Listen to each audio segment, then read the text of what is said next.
冲查、奥多拜同此段查，睇一條20公尺案發嘅態度方顯示，看起來特別有限，因為馬路還冇開通，一直會變做居民休閒運動嘅場所。有時冇睇咩結果查，冇等10時候冇，但是你散步啊。冇查呀，托啊，還有你們但還有辦啲活動啊，沒特別辦啊。灣萬鄉長齊同生表示，民國64年，灣萬鄉就已經完成都市計劃規劃，劃定都市生發圈道路內通，來開一條2號道路嘅用意，係愛疏通灣萬莊內用設嘅查冊。對向來年行業會出了啲籌組啊，都會按去俺哋平和公路去，冇瞧不起嘅地方來，冇瞧不起嘅主角嘅地方來，所以查了。目前逢年過節過太熱的時間呢，我從幾間呢要全部交通打結。然係對民國79年動工開始，工程費花係3400萬以後，一條道路才能做200公尺左右路停工嘅，原因係因為連接用嘅灣萬大橋嘅位數改變嘅。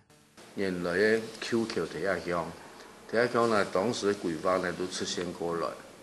因為而家呢新橋往北移嘅時間呢，那必須呢將它重新規劃，將那個路呢重新對向來，而且呢可以接到新橋嘅。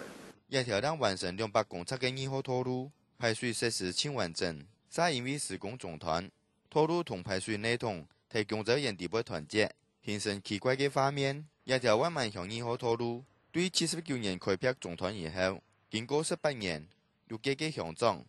一直到今年，仍有繼續施工嘅消息傳出。縣政府已經列入那個98到101年的那個生活圈計劃裡面，會優先來辦。那麼總經費大概5-6千萬，那麼我們會放在98看看能不能優先來考量生活圈的計劃裡面去辦。